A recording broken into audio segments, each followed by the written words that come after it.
Today we have Pedro Garza, who was most recently seen in Cabaret, Dancin, and the Hamilton National Tour, talking all about recovering your inner artist. I'm Haley Herman, and this is Broadway Lectures.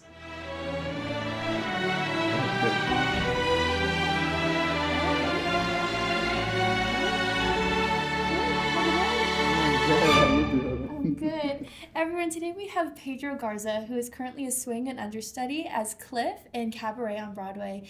They were also seen in Dancin and in the Hamilton tour.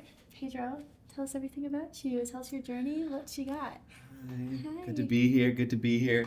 Yeah, So as you mentioned, I was in Cabaret, also in Dancin, previously Hamilton, and prior to that, I was actually in the first national tour of Anastasia. Oh, nice. And before that, school, Yep. upstate New York, Ithaca College, Oh, nice. and then grew up in Texas. Oh, So Texas. I've always been sort of a flamingo among pigeons, I guess is the way to say it. I grew up in a really rural part of Texas, Abilene, Texas. So a quiet little art scene there, to be honest. There's a thriving downtown with this really historic theater. It was a vaudeville theater that just puts on small children's shows sometimes in the summer. So I really just got my start there. My parents thought I had a lot of energy and wanted to get me out of the house in the summer, so I started with imagination camps. We performed little skits in the library and little art galleries and lobbies of different places, popping up everywhere. Always been artistic, taking painting and art classes since I was really, really young, so it's sort of always been a part of me. Yeah. And then, I ended up going to school to study acting. And then started touring right after school, and here we are. Nearly 3 years in New York now. Oh, yeah, that's incredible. Yeah, it feels like a baby. I feel like a baby still. I was gonna say, like, sometimes 3 years, for me, I'm like, that's a long time. You've got your bearings, but to others, it's like, you're still fresh and new. Right. Yeah. I mean, compared to Tony, he's been here for 13. Yeah. Something like that, which sounds crazy to me, but it's wonderful. I mean, I'm loving it. Good. Yeah. I'm so glad. What a beautiful resume you have, and I'm glad that you were able to find your art outlet in Texas and be able to expand on that. Yeah. There's a lot of beautiful artists in Texas, I think, that right now are having sort of a renaissance and hopefully trying to push their narrative. There's a lot of, it's such a big state. Yeah. There's so many types of artists that come from there. So it's always nice to find different Texans all throughout the city, we'll pop up and find each other in all types of places. It's really great. I love it. We've had a common theme with people from Texas. Really? We're doing this, yeah. Nice. That's really cool. Yeah. That's awesome. Yeah, and I just brought What do we have? I just brought some construction paper. At the time of filming this, it's near Thanksgiving, so I wanted to just do that good old turkey. You don't have to do a hand turkey. You can do there's just enough room on this paper to do a hand turkey. I'm gonna probably do more of an abstract turkey. Yeah. But I figured, why not? 'Tis the season, and it's simple, and we can do it while we're talking. And it feels very whimsical. It does. I love this idea. I love this concept in turkeys. That's awesome. Yeah, so I got some construction paper here. We have these pads we can both work on. Perfect. Glue sticks for us, a sharpener if we need it. We have some colored pencils and some markers here. You hear all this clanging. Some glitter, because why not? And then a pen dazzling turkey. To draw with for each of us. Stunning. Yay. Well, thank you. Yeah, of course. Excited. And your topic is all about recovering your inner artist. Is that what inspired you to bring this in today, or just that, in addition to, I think, my mild ADHD, where I often just need, I'm going to begin drawing while we start talking. My mild ADHD, which I often need a small task in order to talk. Absolutely. I have often this small toy that I play with if I'm in conversation that just kind of rubs between my finger and thumb. Perfect. So that in addition to that. Wonderful. Yeah. We just had Hailey Ferrier come on and talk about neurodivergence and ADHD with an immersive theater, because she's in Masquerade. So very poignant. Yeah. Well, wonderful. So let's get into it. Great. Talk about recovering your inner artist. What inspired you to get into this topic? I think I was inspired by my own artistic recovery. I am an artist in recovery, I would say. Yeah. And I think all artists, especially those in recovery, need community, especially a community of other artists in recovery. So I think perhaps this is just a signal out to those that we're all struggling, in an interesting way, that we're all pushing through so many complex emotions and feelings, and I want this to almost just remind folks that there's so much possible within us, and just to call out to community. We're all here, we're all struggling as artists, and we're all desiring change and growth in our artistry too. Yeah. And what does a recovering artist, I guess, kind of look like, for lack of better words? Like, what are you feeling right now? I feel like a recovering artist can feel, speaking as one, I'll speak from personal experience, can feel slightly unsettled, can feel this really intense burning desire within themselves, a longing, a deep, deep longing, because they see what's possible for themselves and for their artistry, and they're in that in-between state. I feel like a lot of beautiful seeds can be planted in that in-between state. That's when I feel like the soil is pretty fertile. Yeah, so I think that's what I see in artists. Yeah, that are in that in-between state. Absolutely. And what have you found as an outlet to kind of explore and, I guess, feel all the feels of your inner artist? Right. I feel like there are so many. I know. In a beautiful, beautiful way. Yeah. Life can be really inspiring if you let it. The other night I was even just out dancing with some friends, and I hadn't done that in a while. You just go and you release, you just let the music take you somewhere. I think there's something so transient and transportive about releasing expectation and putting yourself into a state of complete submission to another art form.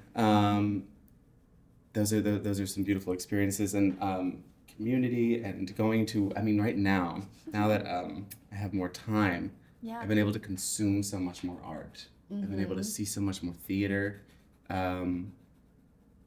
And I've gotten to see, so many number of things. I got to see Julio Torres's Color Theories. I've gotten to see The Other Americans at the Public, Oratorio for Living Things at the Signature. I got to see Good Sex at in the Powerhouse Arts Festival. Just a lot of really unique theater that I otherwise would have not been able to see had I not had this time. And how it refills your cup is absolutely unparalleled. I think we often forget that we need, inspiration feels like a really tricky thing sometimes. Yes. Really finicky, and it's not constant. It is not something that we can always count on. And so I think providing many opportunities for us to possibly be inspired, whether it be on a dance floor, whether it be in the audience of a theater, whether it be on a stage, whether it be crafting turkeys with someone, I think it's all beautiful and valid and worth your time. I feel like people, I won't say, I think we're taught that unless it's progressive and unless it's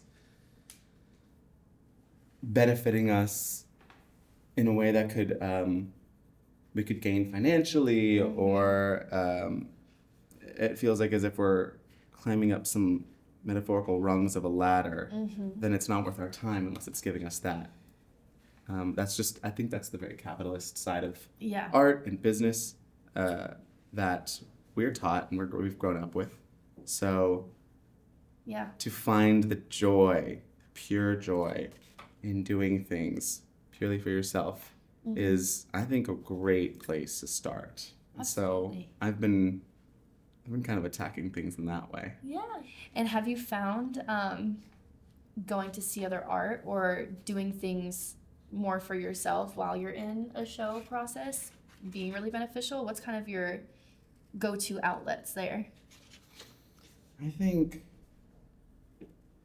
yeah, I love, it's interesting. I feel like when I'm in an intense show process, oftentimes my artistry, because if my artistry is being exercised really intensely throughout a show process, if it's in a really intense rehearsal process or a specific show run, oftentimes my artistry can be filtered through other ways, whether it be caring for myself or and that can look like exploring nature, taking some time out in nature, taking hikes, and just kind of permitting myself to breathe and be away from the chaos a little more. Yeah. And then if I have a little more energy outside of a strong, intensive rehearsal process, then I'll be taking class usually. I love to take classes all throughout the city. I've taken in a number of studios, and I think just really experimenting and playing with the styles in which you like to learn.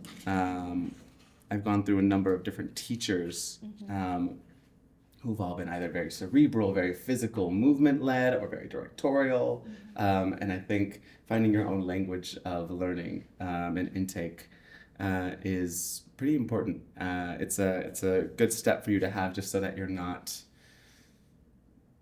almost exhausting yourself in a way. I think there's a way that we've all grown up learning about, or we've just grown up in school, and so I think the receptors that we have to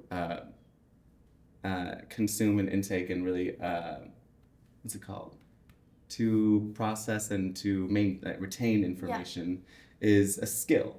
And I think there's a difference between retaining information and really letting it sit in it for you to embody it. And so I feel like there was a bit of a learning curve for us all. I've definitely experienced this, where we're going and we are just trying to do it right. Yes. We're really trying to get it right. I'm a big culprit of that. I'm including myself, that we are always all trying to just get it right. And I've learned that you can try and get it right all you want, and it will never, quote unquote, be right. Or I think it's still, I think I had this really, really concrete belief that once I get it right, or if I nail this perfectly, or if I bring myself into my artistry in the exact perfect way, that all of these opportunities are going to be presented to me, that I'll be fulfilled in every single way and completely satiated and satisfied. And that is indeed, it's not proving the opposite, it's just, it's revealing more to me.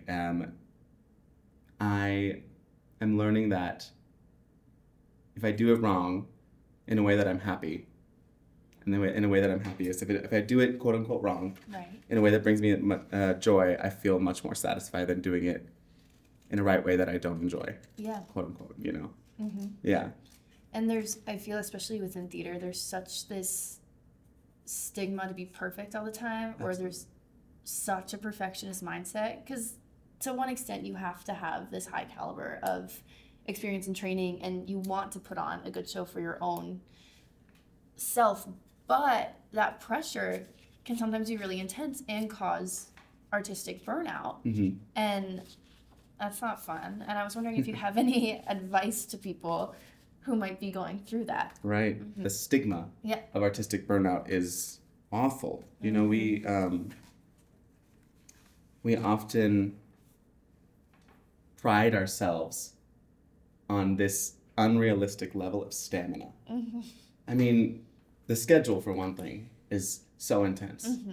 Because then I feel this absolute relief sometimes when I'm sick. I don't know why. I don't know if you've ever felt this. I because I'm basically permitted now to just sit. Yeah. All I have to do is just sit down and let my body heal. Yeah. That's all I have to let it do. And it's so hard to just give yourself, or I find it so hard to give myself permission to just sit. If I'm not actively outside or doing something, I'm like, I'm wasting my day away. It is. It's like, Haley, sit. It's so intense, and so, to have had the opportunity to pull myself out of that intense, rigorous schedule, and to see what's so available once you get sleep, once you feel rested, once you sit still, which is a whole separate thing. I feel like I also have such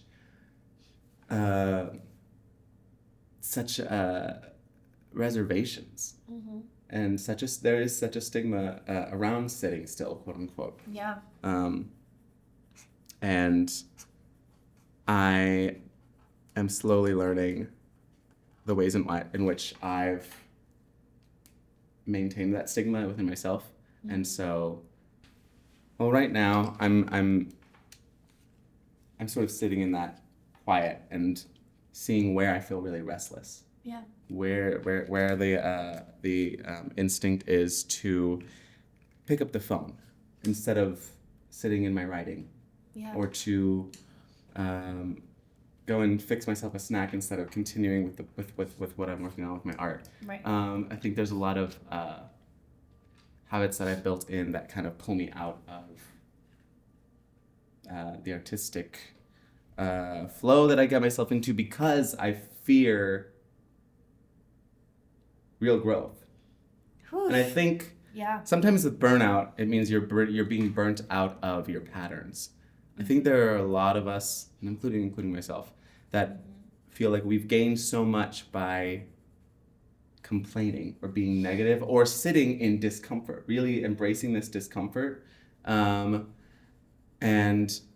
I think a dissatisfied artist can still gain a lot, can still have success. But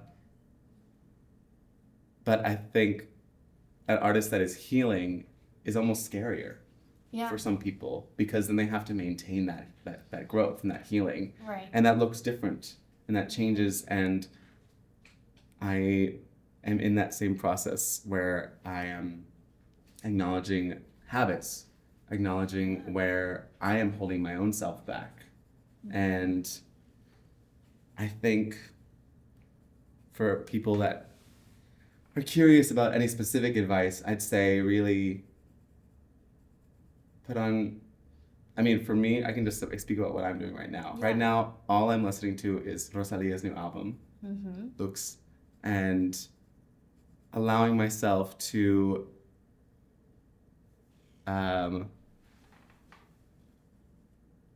just sit and be still and listen to, well, okay, what does Pedro want that's outside of contract, show, anything that is asked of me. And that takes a long rooting process, because there's a lot of shit to work through, because for a long time a lot of artists have subscribed to what other people have wanted for them, and so it takes some time for their real artist voice to start kind of making it through a lot of the noise and the chaos. If you're comfortable, do you mind me asking what some of your discoveries have been and what you're still trying to discover about yourself? Oof. I know there's a lot of oofs in this episode so far. And good. Good. That's real. I know, because it's uncomfortable. Yeah. I think there is a real discomfort in unearthing this stuff about within yourself. You know, it's dirty, it's nasty, it's depressing. Yeah. And I think I've found that I like to live in two extremes. I love the grandiose or the depressive. Right.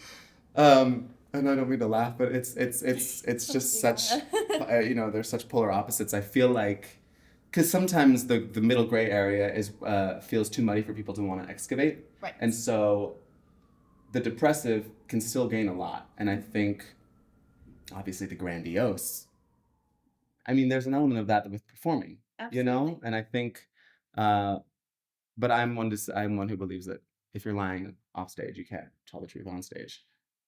Yeah. I think so. And so there is a real level of grandiose where any bit of emotion is cast aside, not felt, not experienced. And then with the depressiveness, you carry the heaviness and you wear it almost like a protective armor or a shroud of Yeah. sorts. And then I think to exist in the middle is where I'm aiming for. So I've been swinging the pendulum back and forth between the two, and I've realized how much I do not like sitting still. And I've also realized how meaningful my community is. The real community. I've had the benefit, the luxury, I should say, of going through lots of different spaces with lots of different people and lots of different communities. That's just my work, and I've been contractually put into these big families of people, and you leave with, I'd say, a handful of really, really beautifully close family members now, new family, and there is that testing ground of, okay, well, how much weight of mine can you take? How can I place my heavy emotions on you? Am I comfortable enough to do that?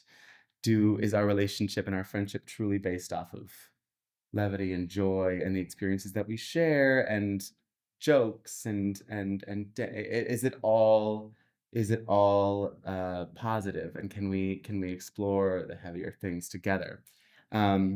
That's something that I'm experiencing right now as I go through major waves of emotion. You know, I'm in the highest of highs and then some of the crippling lows. I can be it can be so hot and cold with me too, and I think that's something that I have not let myself accept very graciously, because I would always pride myself before with how well I'd be able to pull myself out of these low spots. Yeah. As if it were an assignment that I was tasked with. Because I remember when I was going through school, I wouldn't often let myself sit in sadness or grief or remorse for very long, because I'd blast some upbeat music and think of myself as a badass, you know, and I just try and pump myself up, and I wouldn't ever let that marinate, or really I wouldn't embody, I just wouldn't permit the emotion to consume me completely in the ways that it should. And I always felt some strange pride about that. And so to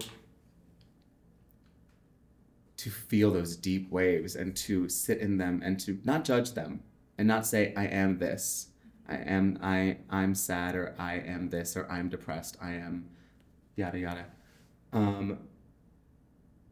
Just to speak on them plainly, almost factually. I remember talking to Tony and saying, I'm sitting on the floor. I'm fully dressed to go wherever we're going, and I can't leave, and I can't go out the door. I'm sitting on the floor. Yeah.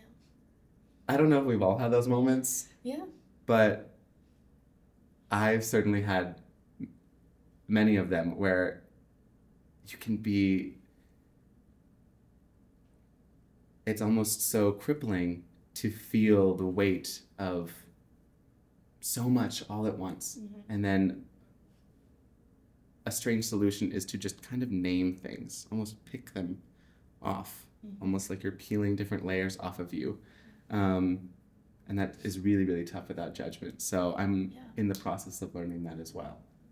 Yeah. That's beautiful. And it's sometimes the hardest thing is announcing it and kind of speaking it into the space, because then it's out there. And that's scary. You can't escape it. You can't escape it, because you never want people to know. Yeah.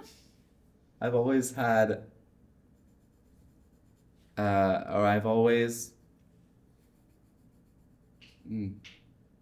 It's very easy for me to want to present something that is dishonest when it comes to my everyday emotions. Yeah. Meanwhile, I can be honest on stage. I won't, it's crazy. It's it's there almost feels like, oh, I'm permitted to really tell the truth, and I really can't get away with that. But it's funny the ways in which we've gotten away with it all our lives in our daily lives. So I think that is the biggest discovery for me, is that I'm calling myself out and calling myself in a lot of ways. Mm-hmm. I would love to know more about your art and how you've used that as like an outlet to kind of find, rekindle with yourself. It's interesting. I feel when I first started painting, or I should say, when I came back to painting after years and years of not painting, I noticed that I was trying to get it right. Yeah. I was trying to make it right, make it pretty, and presentable, something that everyone could consume, understand, possibly even like. And it's really a beautiful thing to be humbled by it all the time. Your ego can't thrive when you're being humbled by your art like that, with new mediums that aren't working and new processes that are just foreign to you, that you can't make a plan for, that you can't have this decided idea for. It's something that reveals itself to you as you go. And so I've I love letting myself be humbled through all of that, and just having it reveal itself to me. It takes a lot of pressure off of myself, and it also it removes self from the art in a beautiful way. I think too that performing often doesn't let you do, because we are, the art as well. Yeah. So that's been really a beautiful perspective shift that I've gained from that. Absolutely. Yeah. Even now, it sometimes feels like, oh, art, perfect, let it go. Right. How was it allowing yourself to let go? Because that's a whole nother game in itself. It's uncomfortable. Yeah. It is painful. I get really angry. I think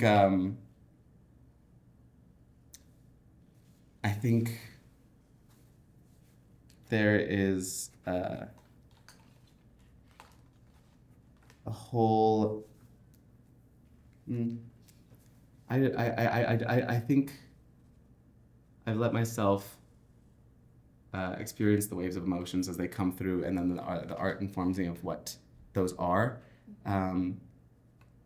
as opposed to being on a stage or being dictated with scene work, how things must play out, or being given a roadmap of how things must play out every night, and for it to be completely unpredictable. Yeah. In that way, with my art, my painting, and my sculpture work is truly shattering in the best way. Yeah. It feels like I am at 0.00 now again, which is a nice place to be. Yeah. When you feel like you want new growth, you want real growth, and so I'm excited to be a student, and I feel like I think there's a lot of I love being a student. Yeah. I will always feel that way. Now, I didn't feel that way once I left school. I will say I think I had thought, oh, I'm gonna I did it. I was a student, and now I'm doing it. Yeah. And that left me very hollow, and I felt dissatisfied, and I was hungry for so much more. And so there's always that student aspect of myself, like student life, that I want to maintain. Absolutely. That's been a weird transition, going from school where you're just constantly in motion all the time, and then also you're getting graded on performing and doing that, and that's weird, and then going out into the real world, and then not having the schedule, also not having the pressure to be perfect, but also knowing, like, we were taught that that's how you get the job, is to do that, and it's been a really weird transition. Absolutely. So I hear that. Absolutely. Yeah. It's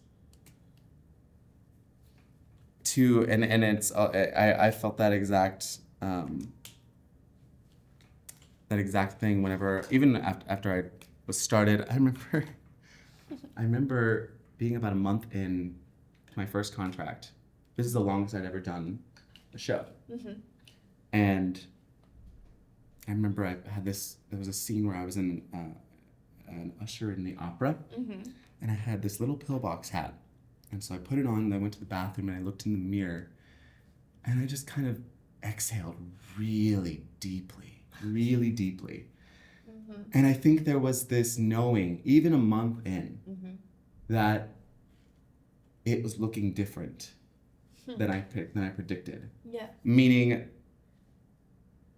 I was doing what I'd studied to do for so long, and what I'd been preparing to do, and I felt bad for wanting more. Oh, yeah. I think we often feel bad for wanting more. Yeah. And that doesn't mean more. I mean, it could mean more money, more success, whatever. Right. But that wasn't what I was thinking. It was I needed more. And I wasn't sure what it was. There was so much longing and so much desire and so much uncertainty at that point too. Every night putting the pillbox hat on, during that one specific scene. And I just remember that image specifically. I wasn't usher the whole time, but it was just an image that it was burned in my brain. And I think there is such a stigma around wanting more, just being satisfied with what you have, being grateful for what you have. And gratitude doesn't have to exist in the absence of desire. They can both exist, and they actually should. Yeah. And so to come out of that intense motion, that intense work, the incubator of sorts, I understand how you felt, because I felt the same way. Yeah. We feel like the momentum has come to a complete halt, and that is honestly sometimes where the most growth can come. Yeah. I mean, would this have come to fruition had stillness not first come to you? I think true. There's so much that comes out of the great need, that great desire. Absolutely. And sometimes we can't listen or hear those desires or needs when we're in so much chaos and motion at school or in high incubation places like that. It's true.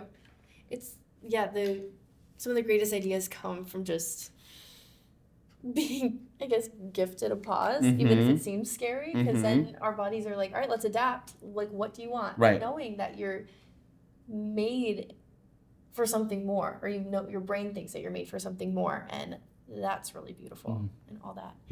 When you're in shows and a part of shows, have those been incubators to grow as an artist, or have you felt, well, I don't know, what has your experience been being in these wonderful shows? Any experience is really of what you make of it. Yeah. I've taken so much from the different shows that I've done, including friends and community and family. Yeah. And they've all offered me a new part of myself, or at least I should say pulled back the shroud or the layering from a part of myself. And I've been so grateful to each thing, or to each project,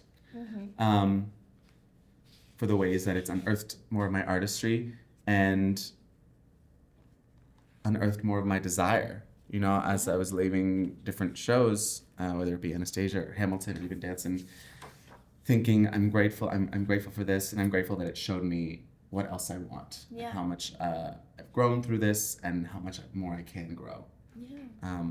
So that's something that I always really crave, the lessons that a show will teach me, Yeah. and that experience like that will teach me. And, you know, not just a show, but these highly artistic and creative experiences that push me. I usually want to be stretched and challenged in really great ways. And so I'm thankful that most of that all the spaces that I've been in have done that for me, and I hope that continues, because I've been introduced to so many more artistic, I should say, artistic opportunities that look so different than what I knew at age 17 when I first realized that performing could actually be a career. Yeah. And so that's expanded so much too. And I'm finding these avenues at exactly the right time. Perfect. You know, I think there was once a part of me that was feeling like I was running behind. You know, that was me in high school thinking, oh, look at these people on Broadway already. You know, at age 17, I said, oh my gosh, they're doing what I want. They're doing this. And to then, years later, be on stage with Eddie Redmayne, who I'd seen in films growing up and just was so inspired by. I realized that I had planted that seed years and years prior, you know, of wanting to work with him in that capacity. And so I'm so grateful that each experience has kind of tested my taffiness. Really kept stretching me and shown me all that I'm capable of, and at the same time simultaneously introducing me to what I need to do next. Yeah. Time is flying literally so fast. Oh my gosh, yeah. We're in kind of our final moments. Oh my so gosh. if there's anything we haven't touched on that you would love to share, Gosh. any final thoughts, just anything. This has been so lovely. Yeah. So I'm speaking as an artist that's also in recovery. Yeah. To say that recovery can look a lot of different ways. I recommend stillness. I do recommend stillness at some point, because if there's so much motion, things can't find you. Yeah. There's something trying to lock onto you, and you're a moving target, and it cannot get to you. So I do recommend some stillness, and I recommend some quiet, so that you can actually hear what that deep inner child is longing for. Today, my inner child was longing for turkeys. Yes. To make some abstract turkeys, which we should show to the camera once we're finished. I was gonna say we're gonna get a little flip them in a moment. Yeah. Once the beaks are done and final touches. Yeah. And just a lot of joy and a lot of patience, but and carrying the joy intermixed with all of the other emotions too. I think to experience every single bit of it, because it's all informative and it's all going to teach you. It's all course correcting. Yeah. In a beautiful way, and I think we're all and we're all just trying to survive here. And I think there's a way we can do it beautifully. There's a way that we can really thrive within it all. Yeah, absolutely. This has been so unbelievably lovely. Look at that. Closed it off. All right, ready? Yeah. A little reveal. Do you love it? Yes. I love that you were the classic hand. Oh, yours is amazing. Yours is amazing. Oh my gosh. The vision is beautiful. You could sell that for $1 gazillion. Oh my gosh, it's so beautiful. It looks incredible. This looks incredible. beautiful. I love it. Look at this. This She's showing off. She's got a little puff glitter glue necklace. That's amazing. She's got a sweater vest happening, so she can still show off her feathers, but then a vest. This looks like, yeah, this is definitely a sweater. Oh. Yeah, and then she's multicolored. She's a whole thing. And Oh, the it's eyes beautiful. match the necklace. That's beautiful. Yours is beautiful. I'd say I went more practical in color, but Yes. in execution, it's a little more abstract. But yours is incredible. Yours is Great. incredible. That was beautiful. This like healed me in a way I didn't know I needed. Great. We're covering our inner artist, covering our inner child, and who we just sought out to be. Who decided to make us artists was that little child. Indeed. Right? Yes, absolutely. Pedro, thank you. This was Thank you. beautiful. Thank you so much for having me. Pedro, everyone. Thank you. Thanks. That was